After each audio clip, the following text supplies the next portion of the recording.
Nossa gratidão a Deus por Ele nos conceder estes momentos para juntos meditarmos e orarmos. Agradecemos a todos vocês que oram conosco e que nas orações particulares vocês se lembram de nomes que nós aqui citamos, nomes que também estão nos comentários do canal Hora Tranquila no YouTube.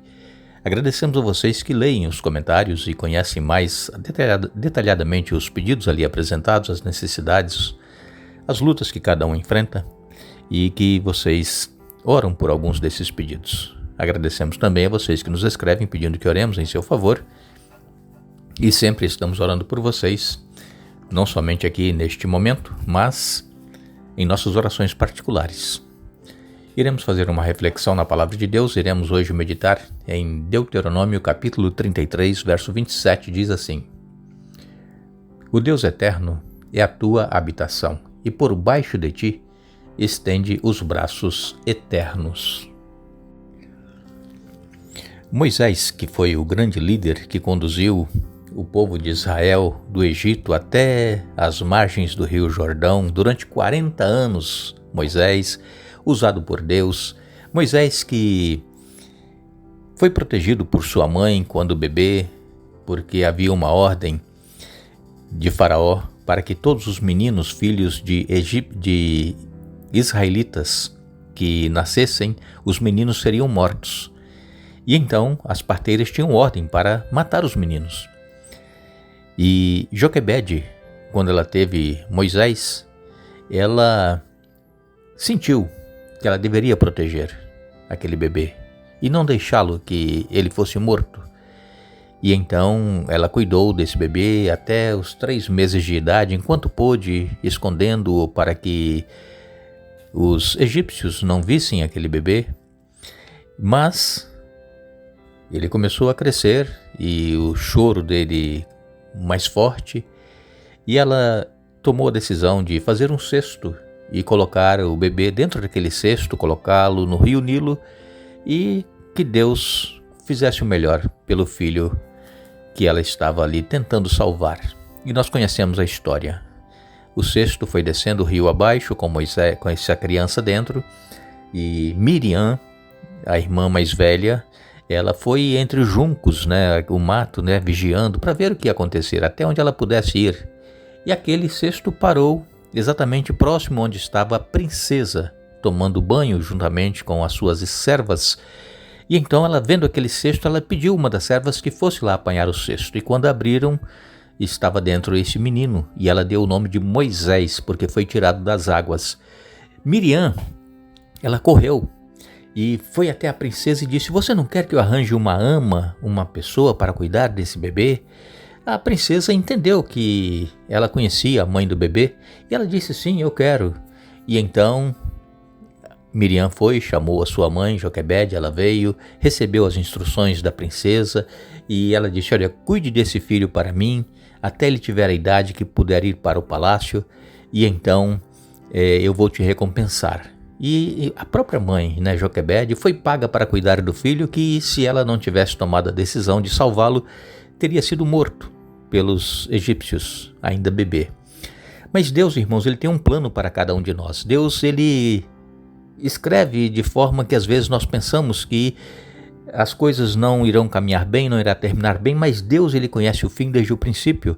Moisés, ele foi instruído por sua mãe até os 12 anos de idade, ele conheceu o Deus do povo de Israel, ele aprendeu tudo o que Deus queria do seu povo, e depois, aos 12 anos, ele foi para o palácio, e lá ele permaneceu até os 40 anos, lá ele foi instruído, educado na cultura egípcia, e ele foi formado para ser um faraó, um futuro faraó.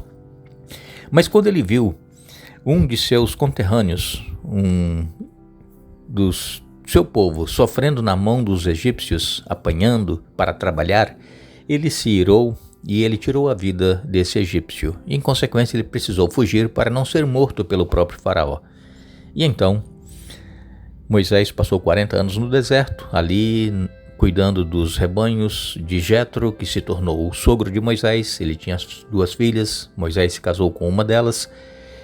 E certo dia, então, Deus aparece para Moisés em meio a uma sarça ardente, uma árvorezinha que estava em chamas, mas não se queimava. Moisés se aproximou para ver o que era e Deus disse: olha, tire os sapatos, porque o lugar que você está é terra santa. Moisés conhecia bem essa cultura de tirar os sapatos, porque os egípcios tinham esse costume de, ao estar na presença de um dos deuses deles, eles tiravam o sapato. Então Deus disse: tira o sapato. E Moisés tirou. Moisés foi chamado por Deus para poder ir lá libertar o povo de Israel. Ele relutou, ele não queria ir, mas depois ele foi e 40 anos passou no deserto com este povo rebelde, um povo duro, um povo que reclamava a todo momento, mas Moisés foi considerado o homem mais manso da terra.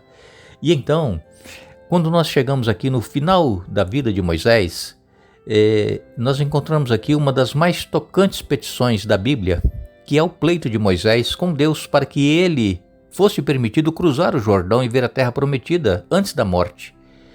Porque Moisés, depois de passar todos aqueles anos, 40 anos, vagueando pelo deserto, cuidando daquele povo, guiando e procurando animá-los, encorajá-los para entrar na terra prometida, Moisés ele recebeu uma ordem de Deus para que falasse à rocha para sair água, e Moisés bateu na rocha com o seu cajado. E esse ato de Moisés de desobedecer a Deus fez com que ele não entrasse na terra prometida. Deus disse para ele: olha, você vai morrer e não vai cruzar o Jordão. E Moisés pediu a Deus para que permitisse ele entrar. E então, aqui em Deuteronômio capítulo 3, verso 25, diz: rogo-te que me deixes passar para que eu veja esta boa terra que está da além do Jordão. Irmãos, Moisés não entrou na terra prometida aqui, na Canaã terrestre. Mas nós, cristãos, estamos caminhando rumo à Canaã celestial. E quantas pessoas vão deixar de entrar na terra prometida, a Canaã celestial, por desobedecerem a Deus, por fazerem a sua própria vontade, acharem que do jeito que estão fazendo está certo, é melhor do que Deus está pedindo? E, irmãos, nós estamos nesta caminhada há quantos anos? Não importa se seja 10, 20, 50 anos, estamos aí. É uma vida difícil, é uma vida de sofrimento, e nós procuramos ouvir a voz de Deus e fazer a vontade de Deus em nossa vida. Mas quem sabe um pecado que nós cometermos e não confessarmos pode nos deixar de fora da terra prometida, que é a Canaã celestial. Moisés ele não entrou na terra prometida da Canaã terrestre, mas Moisés ele entrou na Canaã celestial. Ele morreu no cume do Monte Nebo e ele foi sepultado pelos anjos, e depois Deus o ressuscitou e levou Moisés para os céus. Ele está nos céus, e a prova é que no Monte da Transfiguração, quando Jesus aqui esteve, apareceu ali Moisés e Elias. Moisés, que ressuscitou, foi levado para os céus, e Elias, que foi trasladado vivo, sem passar pela morte. Estavam ali no Monte da Transfiguração para confortar Jesus para os momentos que ele iria enfrentar, que era aquela semana de agonia e a sua morte na cruz do Calvário. Então, Moisés, ele não pensou que Deus é um Deus que não é parcial. Deus ele é imparcial. Deus ele não muda. Deus ele age igual para todos. A justiça humana é falha, ela é parcial, ela atende às pessoas e dão as sentenças de acordo com a sua vontade. Mas Deus, que já havia castigado tantos do povo de Israel que haviam morrido no deserto, e agora Deus não podia permitir que Moisés entrasse na terra prometida. Deus é imparcial. E então Deus ele disse para Moisés: basta, não me fale mais nisso. E então Moisés aceitou de que ele não entraria na terra prometida, mas ele não sabia que seria ressuscitado e levado para os céus. Hoje ele está nos céus, e com certeza Moisés ele aceitou que a vontade de Deus ela é muito melhor e superior à nossa vontade do que a vontade dele de entrar na terra prometida. Então Moisés ele não se queixou, e embora ele desejasse muito entrar na terra prometida, Deus não poderia permitir que ele passasse o Jordão, porque o Senhor tinha perdoado o pecado de Moisés em Meribá, mas Moisés sabia quanto mal faria ao povo se ele recebesse tratamento diferenciado, se fosse permitido ele entrar na terra, depois que ele ter cometido aquele pecado. Então, como eu disse, a justiça de Deus ela é imparcial. A justiça de Deus é tão forte quanto a sua misericórdia. Por isso que Moisés não se queixou. Em suas últimas palavras, que ele disse aqui em Deuteronômio 33, 27, ele disse: o Deus eterno é a tua habitação, e por baixo de ti estende os braços eternos. Moisés, ele compreendeu a posição divina de justiça, mas o Senhor foi além das expectativas de Moisés e o ressuscitou, tornando assim o primeiro ser humano a passar por essa experiência. Nós estamos, irmãos, às portas de entrarmos na cidade celestial.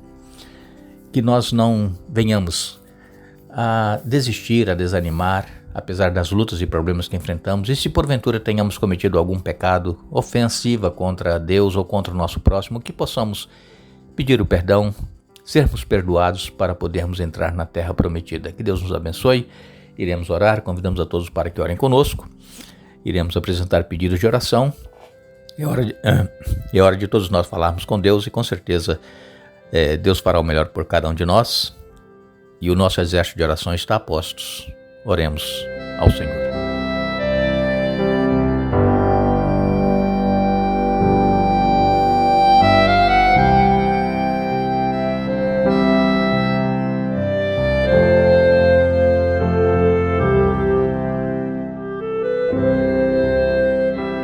Grande Deus e Pai que estás nos céus, nós te damos graças por teu amor por cada ser humano.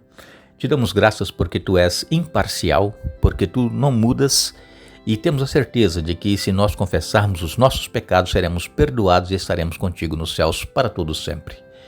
Nós pedimos, Pai, uma bênção especial para Luciane Alcântara Fadini e família. Tu sabes as lutas, as dores, os problemas que eles estão enfrentando. Dê forças e vitórias a Luciane e a família. Ellen Oliveira pedindo por sua mãe e por seus irmãos. Malu Silva pede por libertação para Yuliane. Tu sabes qual é o problema que ela está enfrentando. Eliane Margarete pedindo pelo filho Lucas. Mara pede por Manfrim, seu filho que está afastado do teu caminho. Pede também por Maria do Espírito Santo para que tu envies um esposo cristão para ela e um esposo missionário. Antônio Sabino da Silva pede forças para enfrentar esses momentos difíceis que atravessa. Sandro Willi pedindo por ele e família, pede por seus pais. Também Eusséia Corrêa dos Santos Victor pedindo pela conversão e cura da família. Elizabeth Melo pede pela família, pede por Betinha. Mazinho, por Vinícius. Terezinha Santana pedindo por ela e família. Nossa irmã tia Marta, lá em Portugal, também pede por ela e por seus familiares. Geraldina do Carmo pede por ela e família. Luciana Maria Batista pedindo por ela e família. Também Leda Senhorinha pede por ela e família. E em especial por seu netinho, tu sabes o problema que ele está enfrentando. Lúcia Lopes pedindo por sua saúde.